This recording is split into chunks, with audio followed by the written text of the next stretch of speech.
يعني انا مره كنت رايح انترفيو حالي دقني ومظبط الدنيا، وصلت لقيت دقني طلعت. يعني لو وراك مشوار مهم قوي لازم تنزل وانت صغير.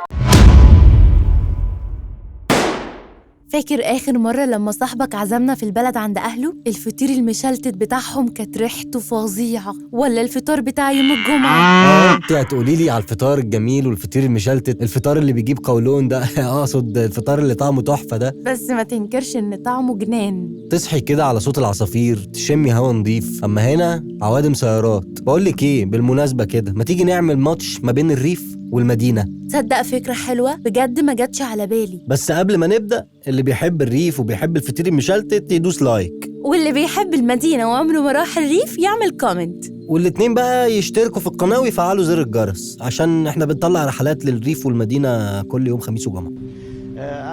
أصل طالما يعني طالما انت قول السؤال تاني. يلا بينا. كتير مننا عمرهم ما راحوا الريف، وكتير برضو عمرهم ما راحوا المدن الكبيرة. كل فريق نصه منبهر بالبر التاني، والنص التاني متحيز ضده. لما حطيناهم قصاد بعض لقينا انها نقطة معينة من وجهة نظر الناس، وممكن نحكم منها ايه الافضل لينا. بس بنأكد إنه مش على المطلق، وعليك إنك تفكر وتحدد اللي يناسبك، وتقول لنا صوتك لمين بعد ما تسمعنا.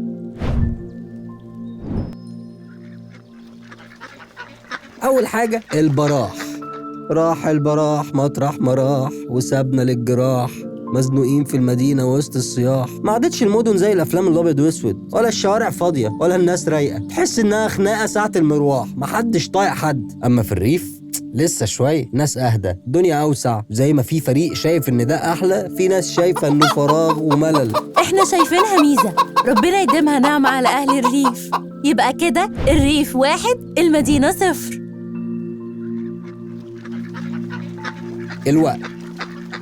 الوقت الضايع في زحمة المواصلات في المدينة أهل الريف بيستمتعوا بيه، يقضوا أشغالهم ويرجعوا يعيشوا حياتهم على الطبيعة اللي ربنا خلقنا عليها، دفء وعيلة وزيارات، وكلهم عارفين بعض. في المدينة نص النهار ضايع في الشارع، سواء رايح الشغل أو تقضي مصلحة أو حتى خارج تتفسح. على ما توصل بتكون اتهديت من السكة. راكب بقى عربيتك ولا مواصلات، الاتنين يعتبر شبه بعض. يعني انا مره كنت رايح انترفيو حالي دقني ومظبط الدنيا، وصلت لقيت دقني طلعت. يعني لو وراك مشوار مهم قوي لازم تنزل وانت صغير. يبقى كده الريف 2، المدينة 0. الخدمات. المدينة الدولة بتهتم بيها أكتر عشان السكان فيها أكتر وطلباتهم أكتر وأكتر، فتلاقي الاهتمام عالي بتوصيل المية والكهرباء ورصف الشوارع وإنارة الطرق مثلا. وده على عكس أغلب القرى في الريف المصري، تلاقي الخدمات أقل، وموجود أقل القليل اللي بأقل التكاليف، وكتير من الخدمات قايمة على التبرعات والمجهود الذاتي. طبعا في المدينة في محلات كتير، فسح، كافيهات. في الريف بقى أنت وحظك بقى، يعني أنت آخرك ممكن تنزل تقعد على قهوة بلدي، ده إن لقيتها. عشان كده النقطة دي للمدينة، وتبقى النتيجة 2-1 للريف. تكاليف المعيشة. طبعا مش هقولك، تكاليف المعيشة أعلى بكتير في المدينة عن الريف، ما كل حاجة بتمنها، واللي تقدر تشتريه بقرش في الريف هتدفع فيه 10 و20 في المدينة. ده لأسباب كتير، منها العرض والطلب والنقل. حاجة دي بتتنقل فالبنزين أغلى، ونقل الاحتياجات من الريف اللي هو مصدر الحياة أساساً للمدينة الاستهلاكية. وكمان الرفاهيات الكتير اللي في المدينة من الأساسيات اللي بتخلي الواحد يضغط على روحه عشان يوفر مستوى أعلى برفاهيات أوسع. طيب لو هنحكم من ناحية المادة بس، الريف يكسب النقطة دي، والنتيجة توصل للريف 3 والمدينة 1. الضغوط.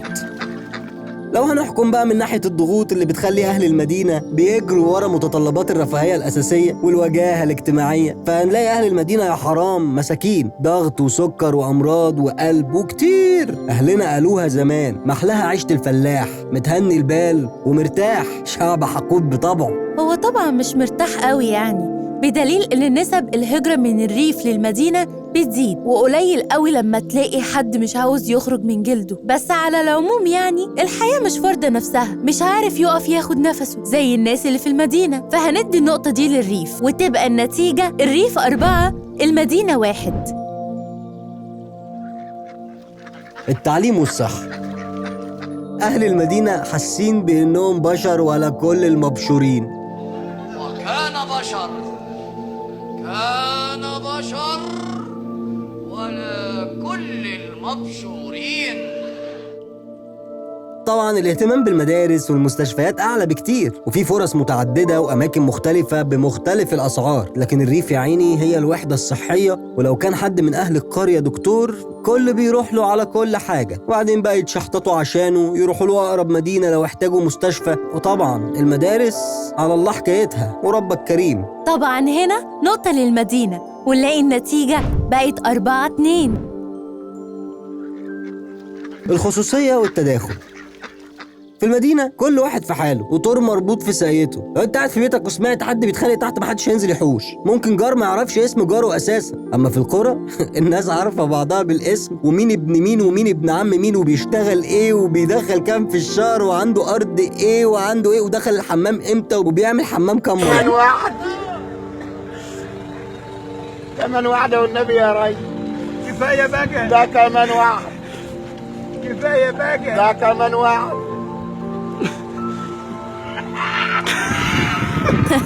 والله النقطة دي للمدينة بجدارة. طبعا نقطة للمدينة اللي بتحترم الخصوصية. النتيجة بقت 4-3.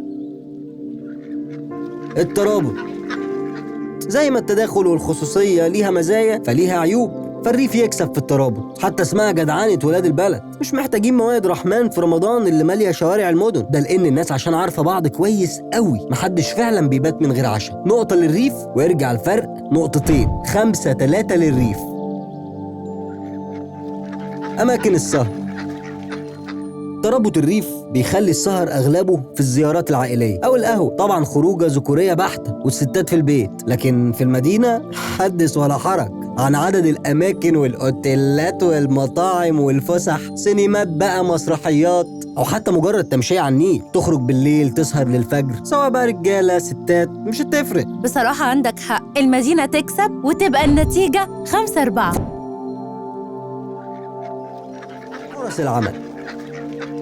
المدينة واسعة كبيرة، فده بيخلي إن بيبقى مطلوب من كل حرفة أو وظيفة بدل الواحد 10 لا 300، وده خلى فيه فرص عمل أكتر بكتير عن الريف اللي ممكن هو سباك واحد بيصلح البلد كلها. وطبعا نوعية الوظائف متعددة وفي كل ما تشتهي الأنفس، فبالتأكيد النقطة للمدينة ويتعادلوا 5-5. قولولي بقى انتوا تحبوا تعيشوا فين؟ الريف ولا المدينة؟ احنا النهاردة ادينا تعادل للاتنين.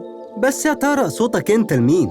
تابعونا في ماتشات أحلى وأجمل. هيظهر قدامك على الشاشة 2 من أكتر الماتشات إثارة. انجوي!